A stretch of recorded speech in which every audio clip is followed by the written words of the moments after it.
नमस्कार, जय हिंद। कैसे हो आप लोग?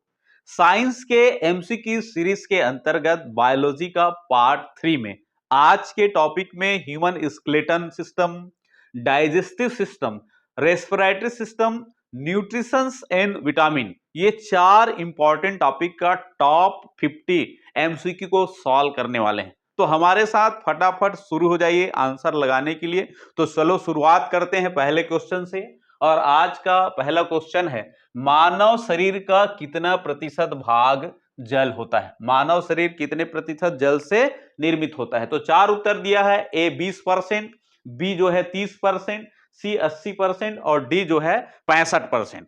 तो पहला उत्तर होगा, चौथा उत्तर होगा 65%। मानव शरीर का 65% भाग क्या होता है? जल होता है। बहुत सारे प्रतियोगी परीक्षाओं में प्रश्न पूछे गए हैं, अच्छे से याद कर लिए। मानव शरीर का कितना प्रतिशत हिस्सा जल से मिलकर बना होता है? 65% हिस्सा। दूसरा प्रश्न इससे ही मिलती जुलती है, शरीर में सर्वाधिक मात्रा में पाए जाने वाला तत्व। सबसे अधिक मात्रा में शरीर में कौन सा एलिमेंट पाया जाता है? बहुत सारे एलिमेंट से हमारा शरीर मिलकर के बना है, उसमें सर्वाधिक मात्रा में कौन सा एलिमेंट पाया जाता है? तो इसका उत्तर है ऑक्सीजन।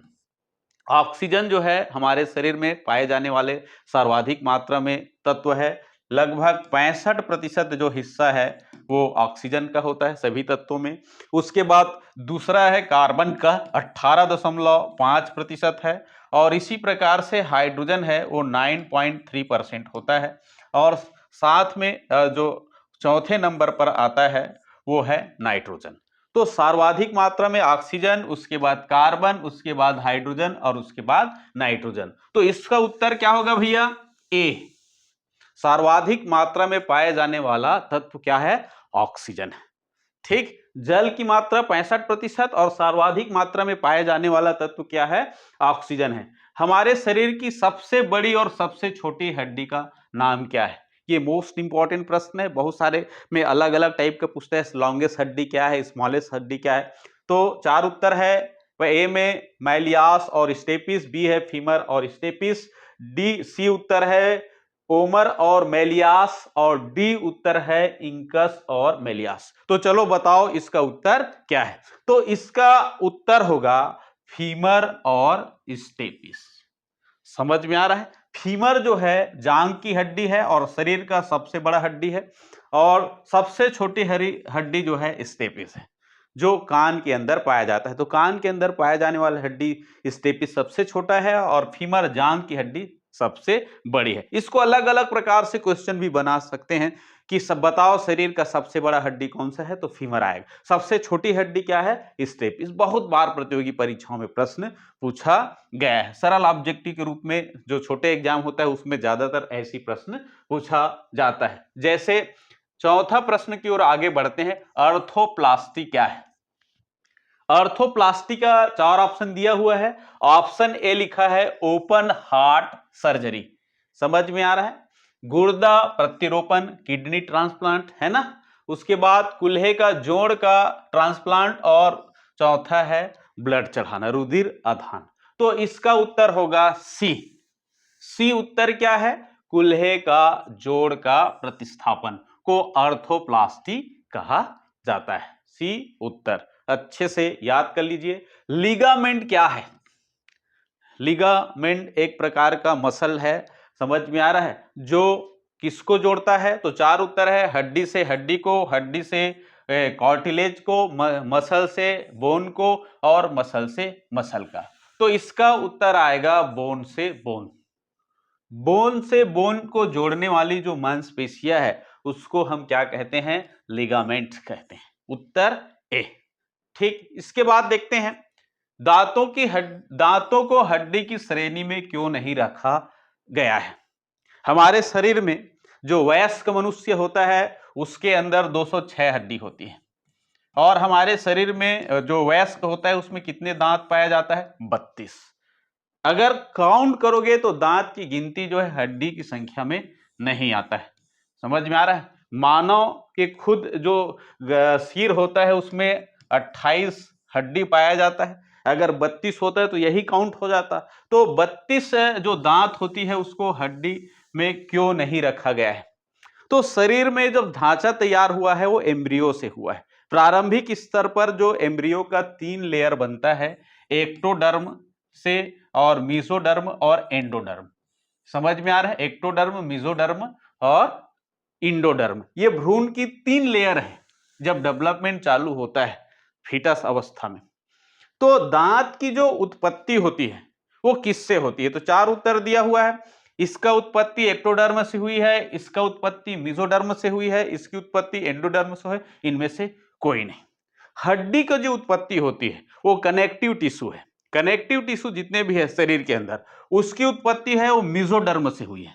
जर्म का जो लेयर है, एम्ब्रियो में जो जर्म के लेयर है, जैसे बोन है, ब्लड है, समझ में आ रहा है? बोन और ब्लड, ये इनकी उत्पत्ति किससे हुई है? मेसोडर्म से। ठीक। और जितने भी त्वचा है, नाखून वगैरह है, उसकी उत्पत्ति एक्टोडर्म से हुआ है। तो उसी में ही जो दांत का जो ओरिजिन है, खास करके इनेमल है, समझ में आ रहा है? वो एक्टोडर्म से हुई है। इनेमल, दांत की हड्डी जो इनेमल है, उसकी उत्पत्ति क्या है? एक्टोडर्म से हुई है। इसीलिए इसको दांत की श्रेणी में नहीं रखा गया, क्योंकि दांतों की अधिकांश जो हिस्सा है वो एक्टोडर्म से बना हुआ है। इसको याद रखना। ठीक। मनुष्य में स्थायी दांतों की संख्या कितनी होती है? मनुष्य जो है डाइफोडेंट वाला एनिमल है, समझ में आ रहा है? प्राणी है। मतलब जीवन में 2 प्रकार के दांत लगता है, एक मिल्ट टीथ जिसको हम अस्थायी टीथ कहते हैं, दूधपिया दांत, और दूसरा होता है परमानेंट टीथ। तो बचपन में जो 20 टीथ होते हैं, 20 दांत जो होता है, समझ में आ रहा है? कितने दांत? 20 दांत। 20 दांत जो है मिल्क टीथ के अंतर्गत आता है, जिसमें इंसाइजर, केनाइन और प्रीमोलर आते हैं। ये जीवन में एक बार ये टूट करके झड़ जाते हैं और नया बनता है। लेकिन बाद में जो है मोलर की उत्पत्ति, जिसको अक्लक दांत कहते हैं, और उनकी संख्या होती है, कितनी होती है भैया? मोलर की संख्या 12। तो यहां पर उत्तर कितनी आएगी? 12। ये परमानेंट टीथ हो गया। इंसाइजर, केनाइन और प्रीमोलर टीथ, ये मिल्क टीथ में बनते हैं और नष्ट हो जाते हैं। समझ में आ रहा है? लेकिन जो मोलर टीथ है उसका विकास बाद में होता है और ये टूटते नहीं है, इसलिए इसको हम क्या कहते हैं? परमानेंट टीथ के अंतर्गत रखते हैं, और इसकी संख्या कितनी है? 12 होता है। हमारे शरीर का सबसे मजबूत मांसपेशी क्या है? चलो 4 उत्तर दिया हुआ है, जल्दी से उत्तर बताओ। जांग का मांसपेशी, गर्दन का मांसपेशी, ठीक है, जबड़े का, हाथ का।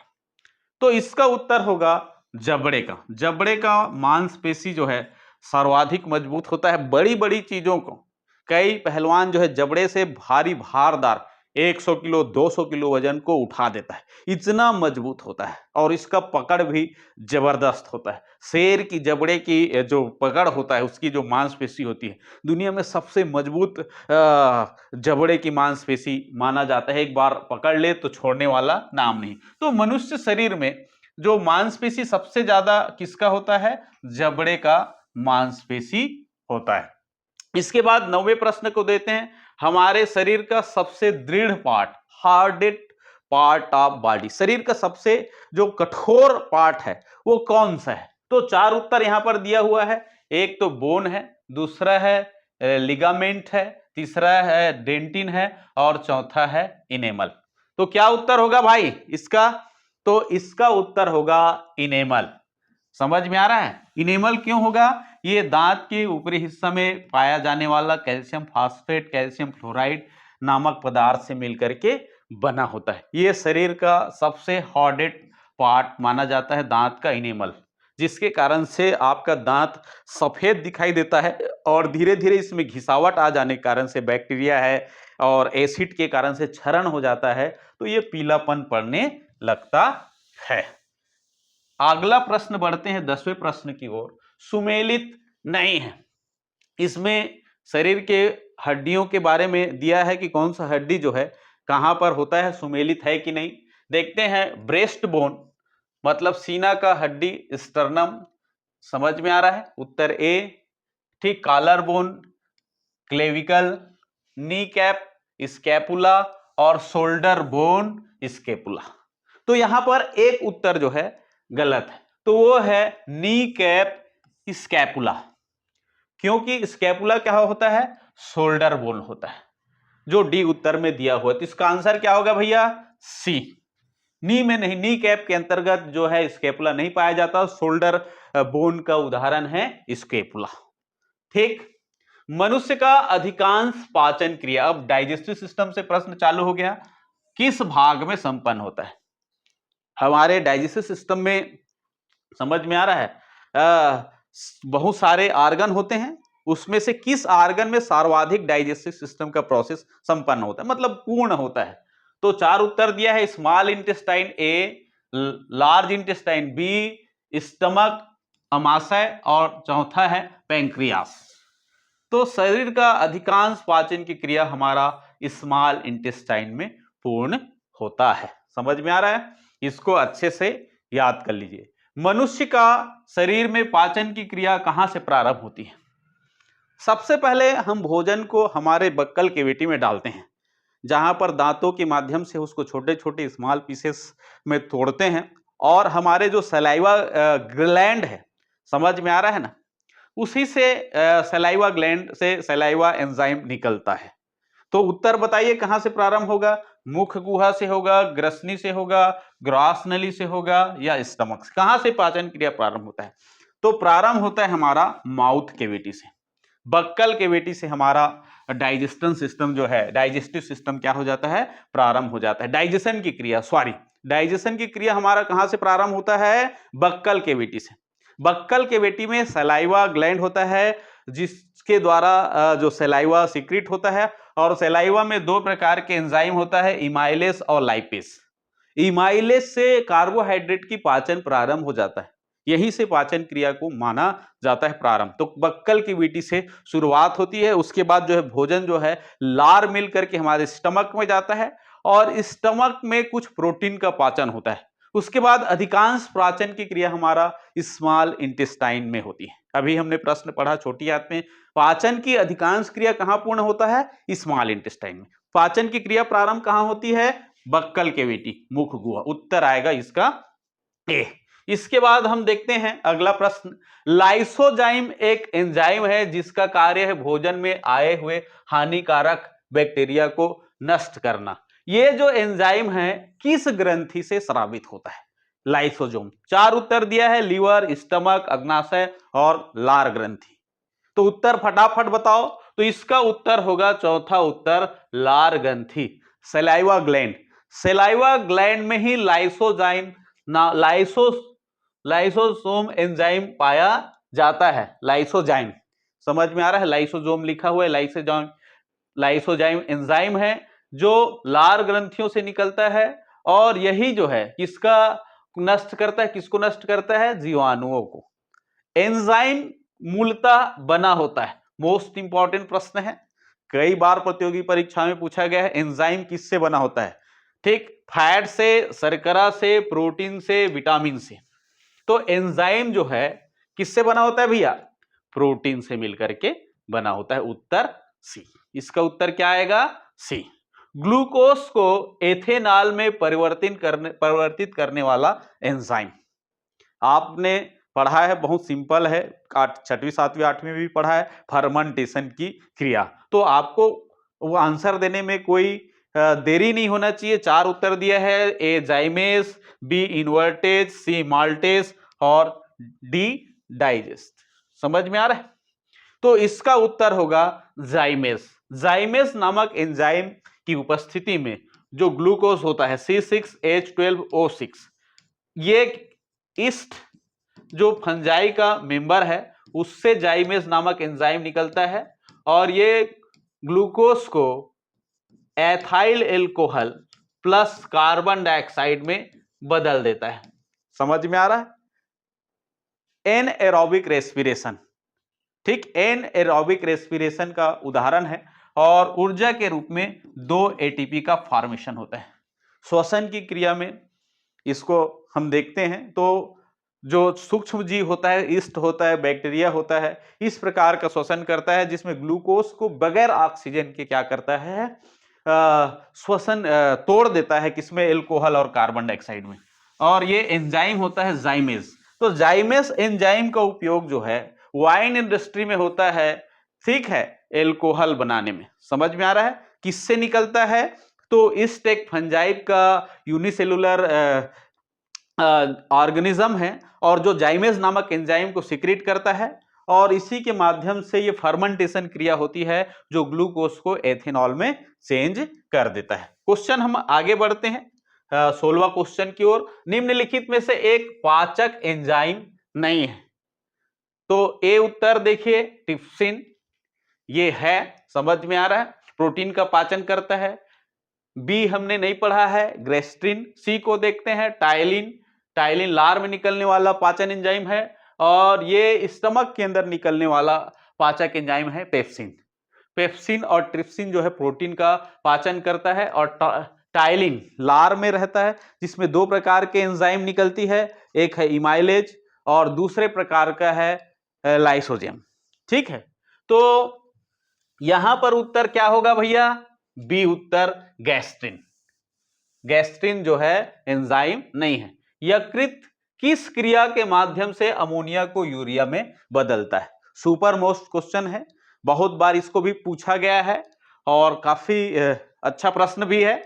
यकृत किस क्रिया के माध्यम से अमोनिया, हमारे डाइजेस्टिव सिस्टम में जो स्मॉल इंटेस्टाइन में पूर्ण होता है, उसके बाद जो है मल जो है किसमें जाता है? लार्ज इंटेस्टाइन में। तो वहां पर हमारे खाने पीने का पदार्थ जो है सड़ने की वजह से, समझ में आ रहा है, जब मल में परिवर्तन होता है तो अमोनिया का फॉर्मेशन होता है, और ये अमोनिया जो है ब्लड के माध्यम से हमारा लीवर में पहुंचता है, और लीवर में एक साइकिल चलता है जिसको कहते हैं हम आर्थनिन चक्र। तो उत्तर क्या होगा भैया इसका? आर्थनिन चक्र। समझ में आ रहा है, आर्थनिन चक्र के माध्यम से अमोनिया जो है यूरिया में बदलता है।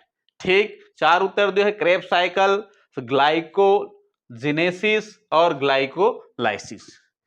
ठीक है, आगे हम देखते हैं, एंजाइम मूलतः बना होता है, एक बार फिर से पढ़ चुके हैं, किससे बना होता है?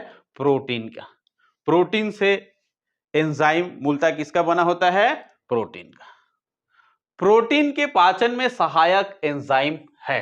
प्रोटीन के पाचन में सहायक एंजाइम कौन सा है? तो यूरिया नहीं है, सल्फेट नहीं है, प्रोटीएज नहीं है, ट्रिप्सिन। ट्रिप्सिन यहां पर उत्तर होगा। ट्रिप्सिन नामक एंजाइम जो है पेंक्रियास से निकलता है, जिसका स्मॉल इंटेस्टाइन में प्रोटीन के पाचन में मदद करता है। तो स्मॉल इंटेस्टाइन में पेंक्रियास ग्लैंड के द्वारा कौन सा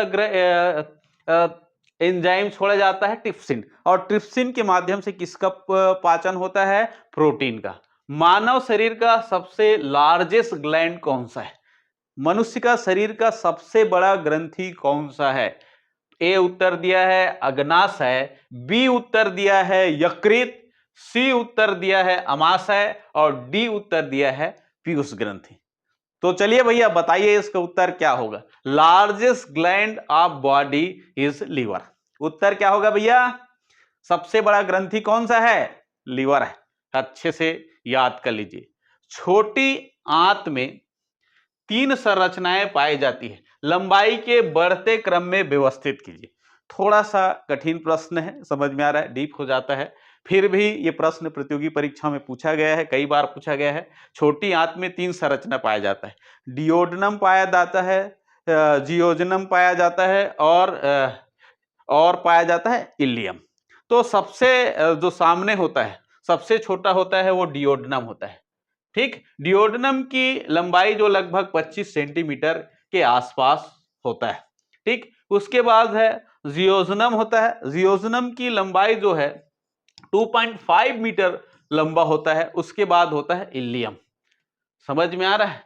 तो इलियम का लंबाई सबसे बड़ा होता है, 3.5 मीटर इसकी लंबाई होती है। तो उत्तर इसका क्या होगा रे भैया?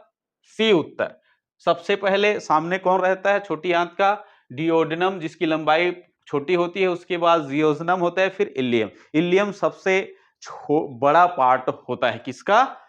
स्मॉल इंटेस्टाइन का। आगे हम बढ़ते हैं, यकृत और मांसपेशी में ऊर्जा जमा होता है। हमारे लीवर और जो मसल है उसमें ऊर्जा जमा होता है कार्बोहाइड्रेट के रूप में, वसा के रूप में, प्रोटीन के रूप में, ग्लाइकोजन के रूप में। समझ में आ रहा है? तो इसका उत्तर क्या होगा भैया? डी उत्तर ग्लाइकोजन के रूप में।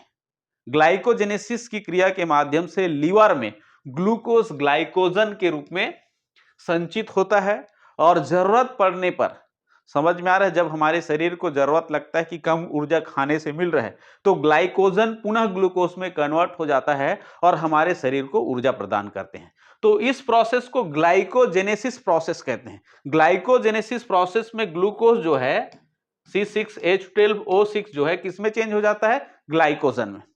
ग्लाइकोजेनेसिस की क्रिया जिसमें ग्लूकोज ग्लाइकोजन में चेंज हो जाता है और ये कहां जमा रहता है? हमारा लीवर और मसल्स में।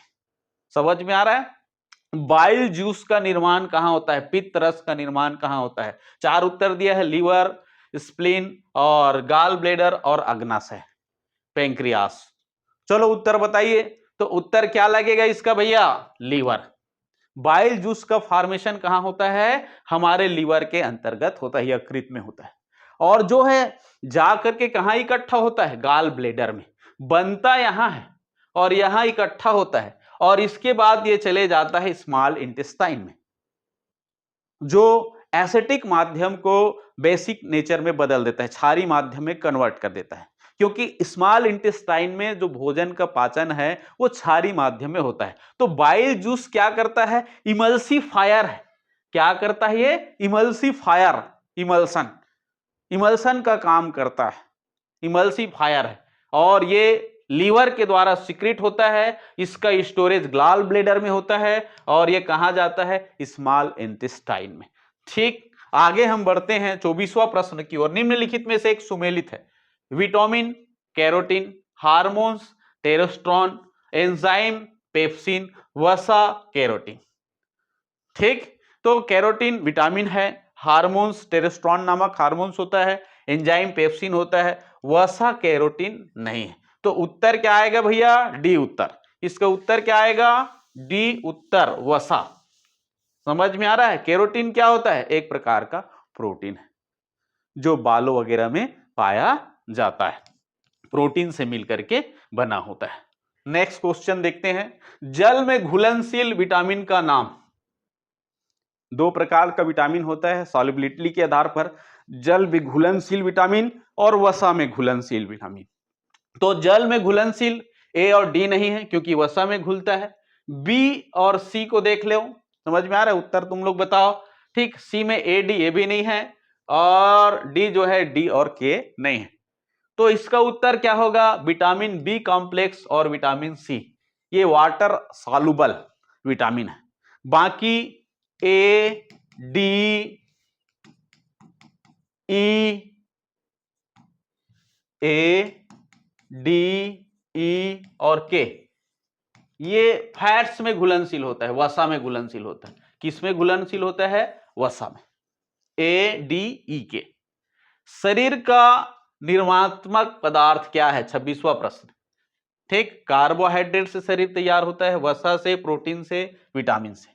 तो शरीर का ढांचा निर्माण करने में सबसे अधिक भूमिका जो होती है प्रोटीन का होता है।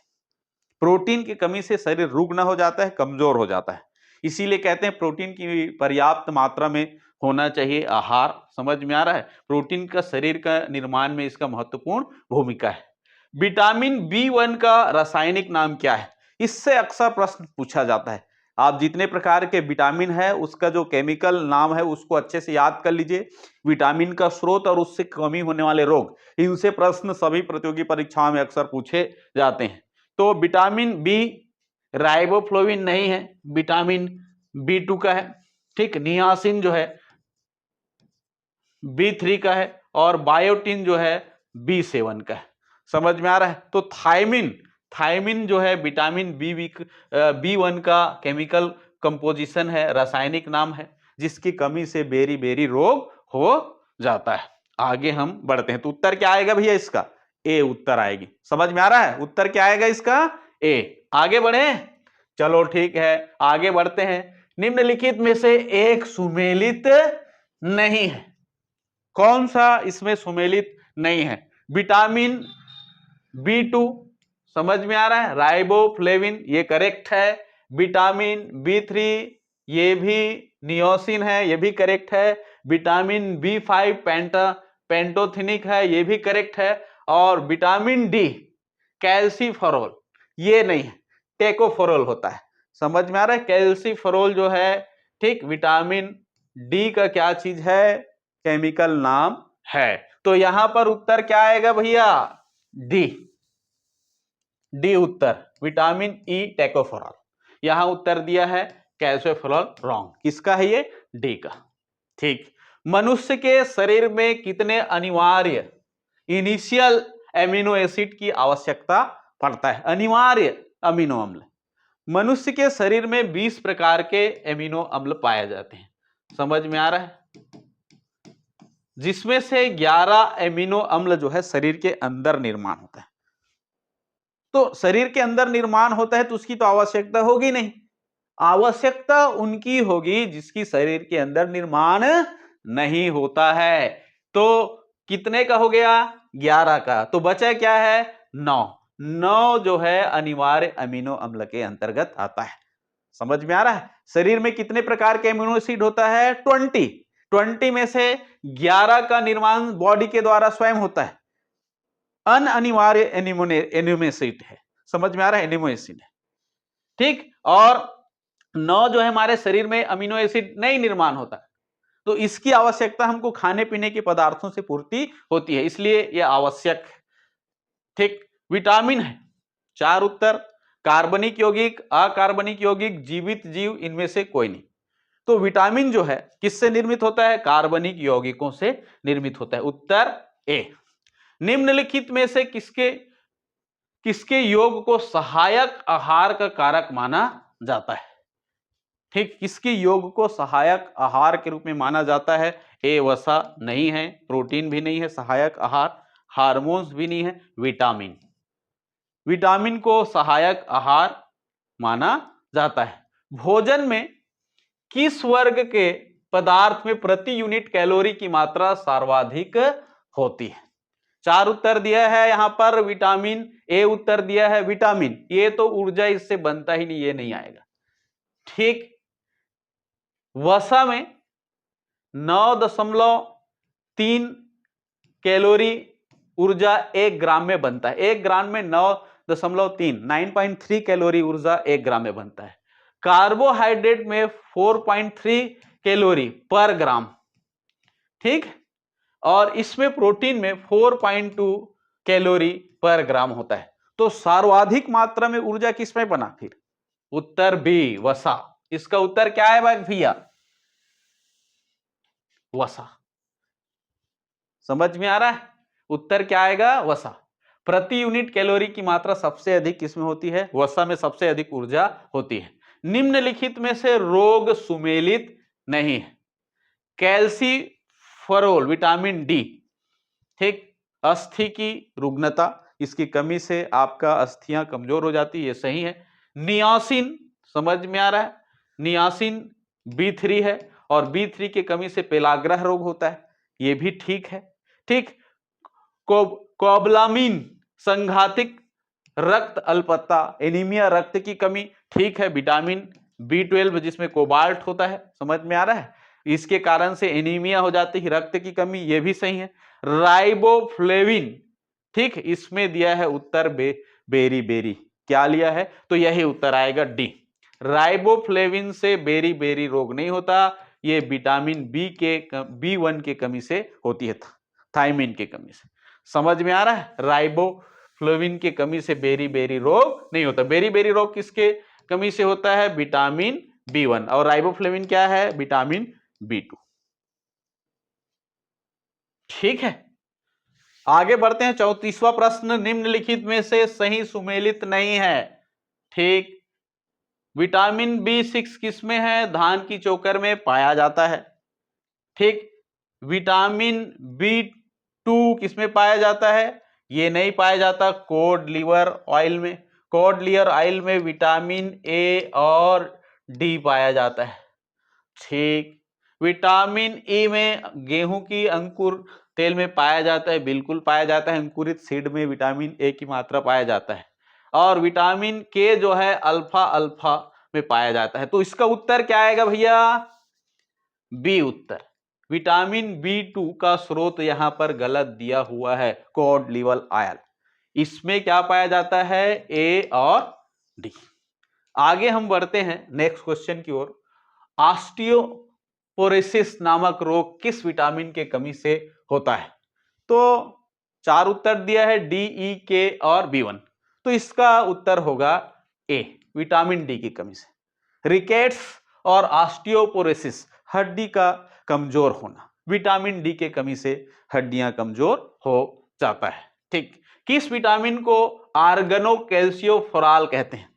तो विटामिन डी जो है कई प्रकार का होता है, विटामिन डी2, डी3।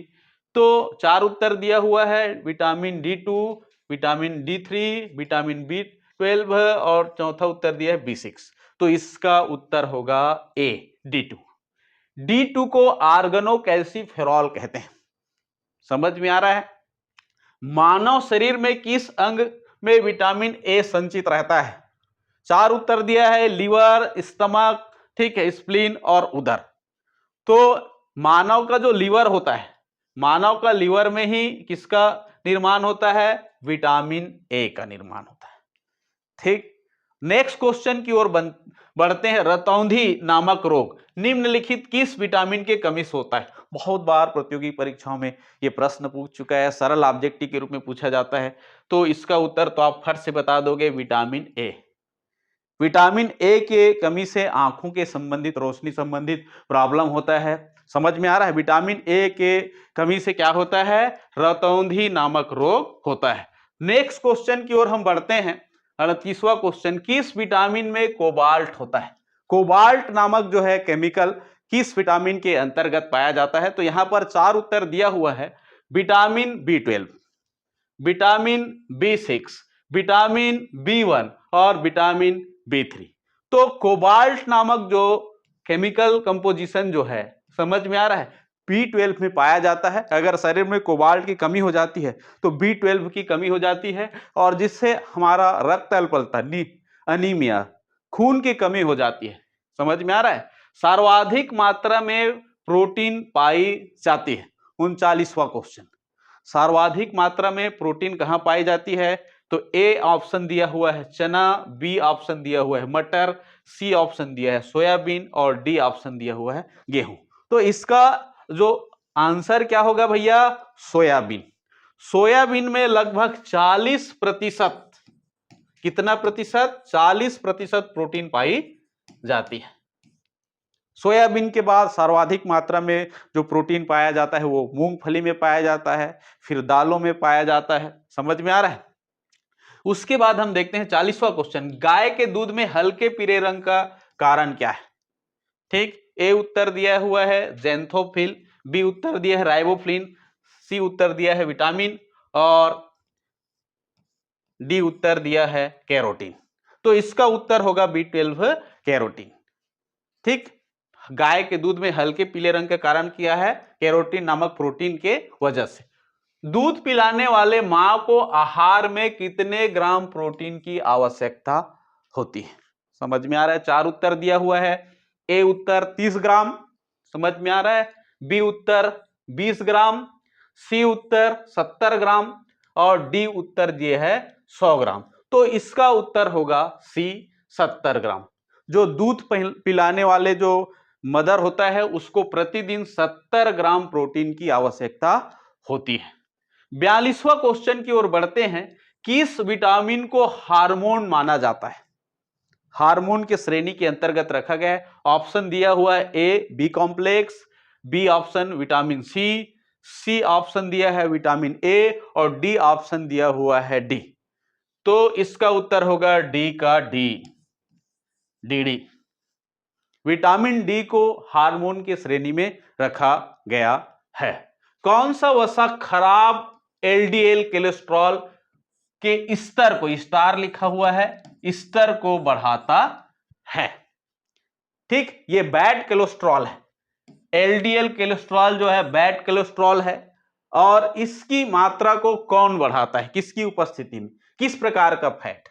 समझ में आ रहा है? तो ए उत्तर दिया हुआ है ट्रांस फैट, बी उत्तर दिया हुआ है अल्फा फैट, और सी उत्तर दिया हुआ है एचडीएल फैट्स, और डी उत्तर दिया है सीस फैट। तो इसका ऑप्शन होगा ट्रांस फैट।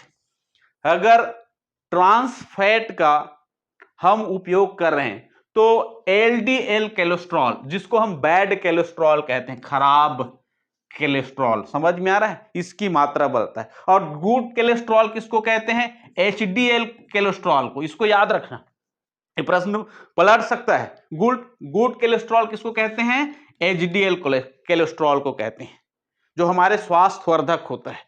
और बैड कोलेस्ट्रॉल एलडीएल के कारण से आपका हृदयघात होता है, हार्ट अटैक आने की खतरा एलडीएल कोलेस्ट्रॉल है। समझ में आ रहा है? जो बनता है ज्यादा गर्म तले भुने तेलों में, जो होटलों में जो स्ट्रीट फूड होता है उसमें जो तेल को बार बार गर्म करके हम छान करके निकालते हैं, तेल का अधिक बार गर्म करने पर ट्रांस फैट में चेंज हो जाता है, जो एलडीएल कोलेस्ट्रॉल के स्तर को बढ़ा देता है, जो स्वास्थ्यवर्धक नहीं है। इसको अच्छे से याद रखना भैया, ठीक। स्तनधारी में श्वसन क्रिया होती है, बहुत सिंपल प्रश्न है, छोटे, ठीक। कहां होता है भैया? फेफड़ा में, लंग्स के अंतर्गत। समझ में आ रहा है? रक्त में ऑक्सीजन का कमी हो तो श्वास की गति में क्या परिवर्तन होगा? अगर हमारे रक्त में ऑक्सीजन की कमी होगी तो क्या होगा? सांस कम हो जाएगी, बढ़ जाएगी, परिवर्तन नहीं होगा, पहले घटेगी फिर बढ़ेगी। सीधी सीधी बात है, ऑक्सीजन की कमी होगा तो क्या होगा भाई? ज्यादा मात्रा में हमारा सांस फूलने लगेगी और क्या हो जाएगी? श्वास बढ़ जाएगी। उत्तर बी। आंतरिक श्वसन की क्रिया, 46वां प्रश्न। Internal respiration. रेस्पिरेशन दो प्रकार का होता है, एक बाह्य रेस्पिरेशन, दूसरा इंटरनल रेस्पिरेशन। और इंटरनल रेस्पिरेशन जो है कोशिका के अंदर होता है। तो यहां पर देखिए फेफड़ा नहीं आएगा, वायुकोश नहीं आएगा और टिश्यूज नहीं आएंगे, और सीधा कोशिका के अंतर्गत जो पावर गृह है, पावर हाउस है, माइटोकांड्रिया, माइटोकांड्रिया के अंदर ही इंटरनल रेस्पिरेशन की क्रिया होती है, और यहीं पर ग्लूकोज का ऑक्सीकरण करके 29 एटीपी बनता है एरोबिक रेस्पिरेशन में। समझ में आ रहा है? हम पढ़े हैं ये प्रश्न और पढ़ चुके हैं। मानव शरीर का कौन सा अंग है जो ताप को नियंत्रित करता है? मोस्ट इंपॉर्टेंट प्रश्न है। आपका शरीर का कौन सा आर्गन है जो टेम्परेचर को कंट्रोल करता है? उत्तर दिया हुआ है भैया, ए हार्ट, बी लंग्स, सी यकृत और डी किडनी। तो इसका उत्तर होगा फेफड़ा। जो फेफड़ा है, लंग्स जो है, मानव शरीर की ताप को क्या करता है? नियंत्रण। श्वसन में ऊर्जा किस रूप में प्राप्त होता है? हम पिछले टॉपिक में भी पढ़े हैं कि श्वसन की करेंसी क्या है। तो एडेनोसिन डाइफॉस्फेट, एडेनोसिन ट्राइफॉस्फेट, एलडीपीएच और एडेनोसिन मोनोफॉस्फेट। तो इसका उत्तर क्या होगा? एडेनोसिन ट्राइफॉस्फेट, एटीपी के फॉर्म में, ठीक। एरोबिक रेस्पिरेशन में ग्लूकोज का जब पूर्ण ऑक्सीकरण होता है तो 38 एटीपी का फॉर्मेशन होता है। कितना एटीपी का? और एन एरोबिक रेस्पिरेशन में 2 एटीपी का फॉर्मेशन होता है, जैसे फर्मेंटेशन अभिक्रिया, ठीक। तो श्वसन क्रिया में ऑक्सी श्वसन होता है तो कितना एटीपी बनता है? 38। और अनाक्सी श्वसन होता है तो 2 एटीपी। 49वां प्रश्न। ऑक्सीजन गैस का वाहक का कार्य करता है। कौन सा जो पदार्थ है ऑक्सीजन को कैरी करने में टेम्पो की भांति भूमिका निभाता है? तो ए हीमोग्लोबिन दिया है, बी प्लाज्मा दिया है, सी लसिका दिया है और डी है श्वेत रक्त कणिकाएं। आंसर आएगा ए हीमोग्लोबिन। समझ में आ रहा है? हीमोग्लोबिन जो है रेड ब्लड सेल्स में पाया जाने वाला हीमोग्लोबिन प्रोटीन से बना होता है, आयरन पाया जाता है, जिसके कारण से हमारा जो रक्त है लाल कलर दिखाई देती है, और इसकी ही कमी से हमारा रक्त की कमी हो जाता है। हीमोग्लोबिन की कमी, रक्त की कमी। स्वस्थ मनुष्य जो पुरुष होता है उसमें 14 से 15 ग्राम हीमोग्लोबिन होता है, और महिलाओं में 12 से 13 ग्राम काउंट किया जाता है। और इससे अगर कम होता है तो हीमोग्लोबिन की कमी, रक्त में ऑक्सीजन की कमी, क्योंकि यही टेम्पो है ऑक्सीजन ले जाने वाला। कौन टेम्पो है भैया? हीमोग्लोबिन। तो कौन ले जाएगा? हीमोग्लोबिन। प्लाज्मा के माध्यम से। अब देखते हैं सर्वाधिक मात्रा में कार्बन डाइऑक्साइड का परिवहन किस तरल के माध्यम से होगा। यहां पर तो ऑक्सीजन को हो गया, अब कार्बन डाइऑक्साइड। 4 उत्तर दिया है, लसिका, लिम्फ, ब्लड, हीमोग्लोबिन, प्लाज्मा। तो इसका उत्तर होगा प्लाज्मा। प्लाज्मा के द्वारा लगभग 70% कार्बन डाइऑक्साइड, शरीर में कार्बन डाइऑक्साइड हीमोग्लोबिन भी ले जाता है, रक्त में कुछ मात्रा में जाता है हीमोग्लोबिन में, लेकिन 70% कार्बन डाइऑक्साइड का ट्रांसपोर्ट जो है प्लाज्मा फ्लूइड के माध्यम से होता है। तो ये हो गया है हमारा टॉप 50 एमसीक्यू।